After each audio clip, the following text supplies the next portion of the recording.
Os dias que se seguiram foram dias de instrução, dias de estrutura, dias nos quais Moisés, com voz firme e presença inabalável, proclamava a lei após a lei.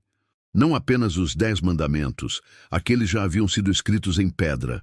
Agora vinham os detalhes, os ordenamentos, as regras que governariam a vida do povo. Moisés se posicionava em uma elevação rochosa e o povo se reunia abaixo.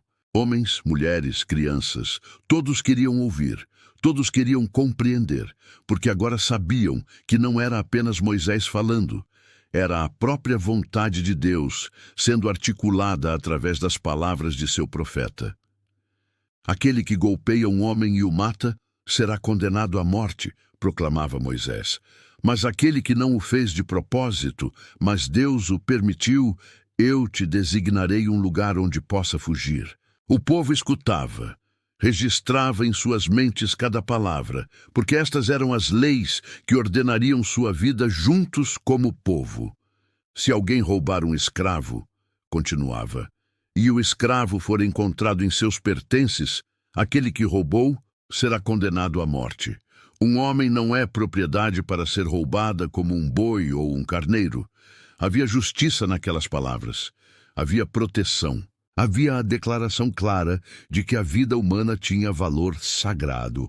As ordenanças continuavam sobre ferimentos, sobre compensação, sobre responsabilidade, sobre como um homem deveria tratar seu escravo, sua esposa, seu próximo. Cada detalhe era cuidadosamente articulado, cada situação era considerada.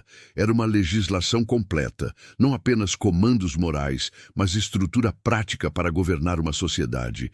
Dias se transformaram em uma semana, a semana em 2. O povo ouvia tudo com atenção reverente, e então Moisés fez um anúncio que fez o silêncio descer como uma pedra. Preparem-se, disse ele, amanhã haverá um sacrifício que selará a aliança entre vós e Deus, um sacrifício que marcará este momento como o momento no qual ele vos escolheu e vós o escolhestes. Arão foi mobilizado imediatamente. Ele supervisionou a construção de um altar, uma estrutura de pedra simples, mas imponente, construída no pé do Monte Sinai. Ao lado do altar foram postos recipientes de bronze para conter o sangue dos animais que seriam sacrificados. A manhã do sacrifício chegou com uma tensão peculiar no ar. O povo se reuniu em silêncio completo. Nenhuma criança chorava, nenhum homem falava.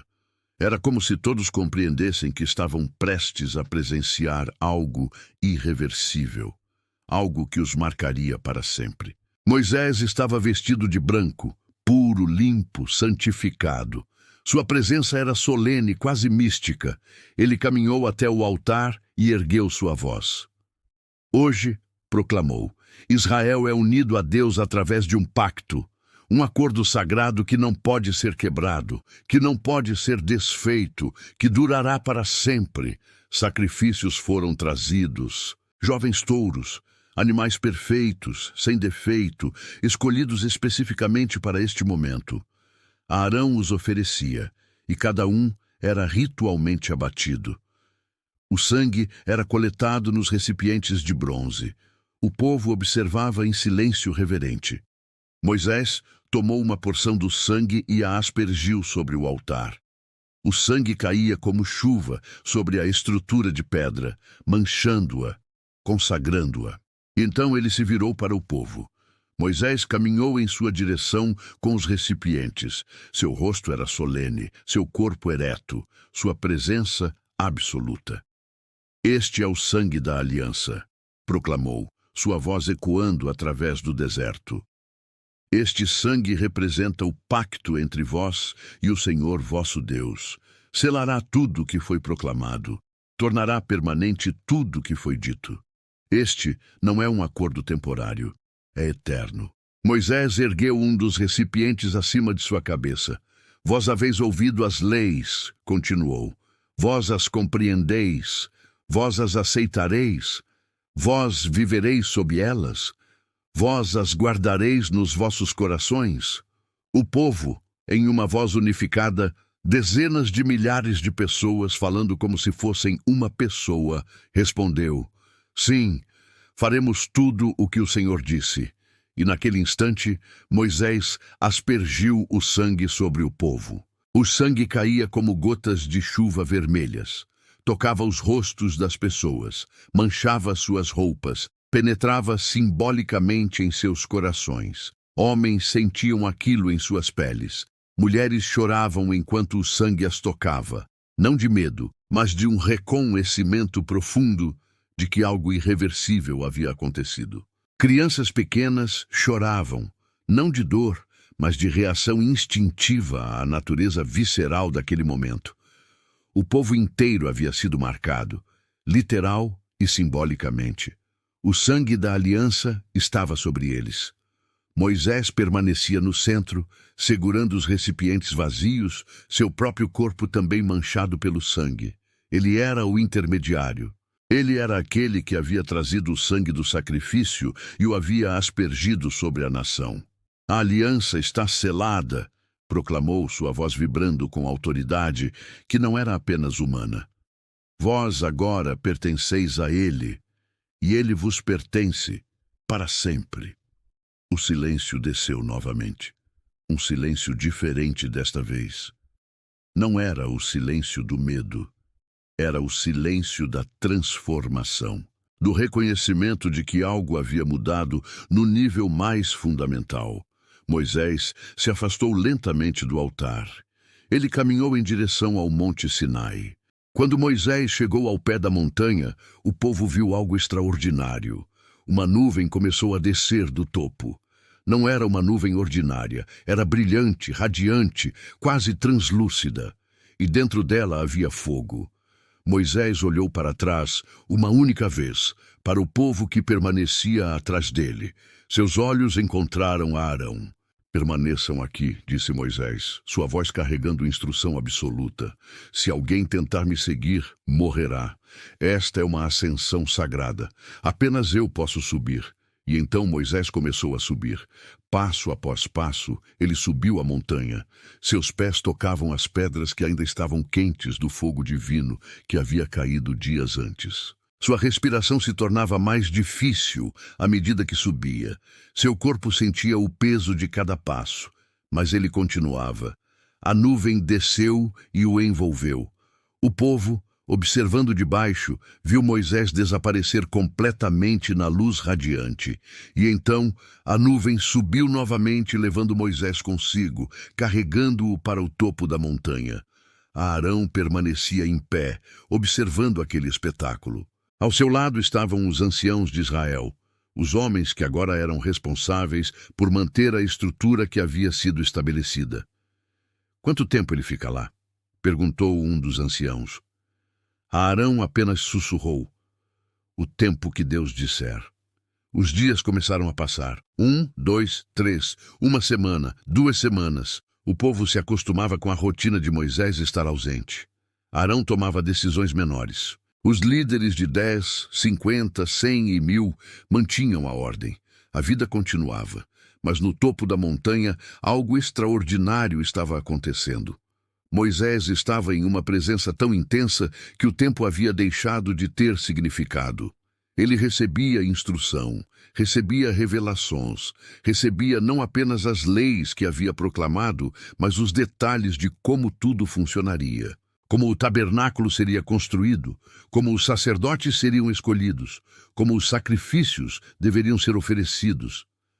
Tudo era transmitido para ele, não em palavras humanas, mas em entendimento puro que penetrava sua mente. Semana após semana passou. 3 semanas, 4 semanas, 5 semanas. O povo começava a questionar. Onde estava Moisés? Quanto tempo mais? Na 6ª semana, algo estranho começou a acontecer no acampamento. Homens começaram a sussurrar entre si. Mulheres começaram a duvidar. O medo começou a se instalar, não o medo de Deus, mas o medo da incerteza, o medo do abandono, o medo de que Moisés talvez não retornasse. Talvez ele esteja morto, disse um homem a outro. Talvez o fogo o consumiu, sussurrou outro. O que faremos sem ele? Perguntava uma mulher desesperada.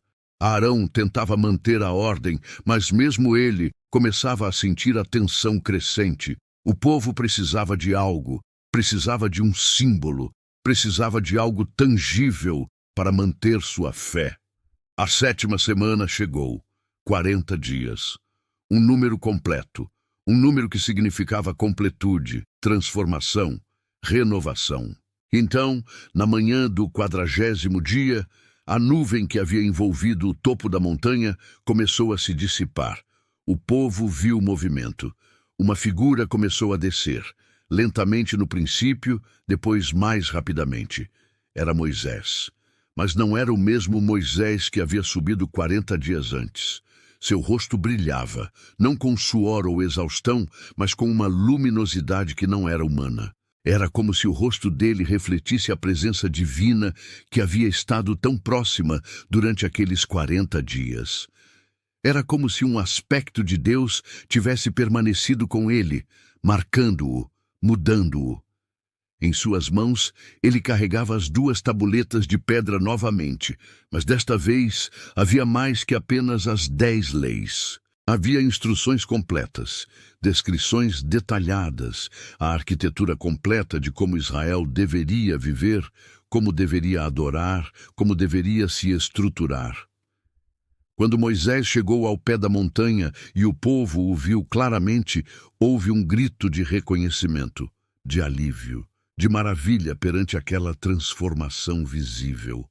Moisés desceu e caminhou em direção ao povo. Arão correu em sua direção e os 2 irmãos se abraçaram. Ele nos deixou, disse Arão discretamente. O povo começou a duvidar. Moisés apenas assentiu, compreendendo perfeitamente a fraqueza humana, compreendendo que era isso que vinha agora. Não apenas dar a lei, era ensinar o povo a viver sob ela. Era construir não apenas uma nação, mas uma comunidade de fé que pudesse suportar a ausência, que pudesse permanecer leal, mesmo quando a presença divina não era visível. O povo se reuniu ao seu redor, querendo ouvi-lo, querendo compreender tudo o que havia acontecido naquele monte durante aqueles 40 dias. Moisés ergueu as tabuletas.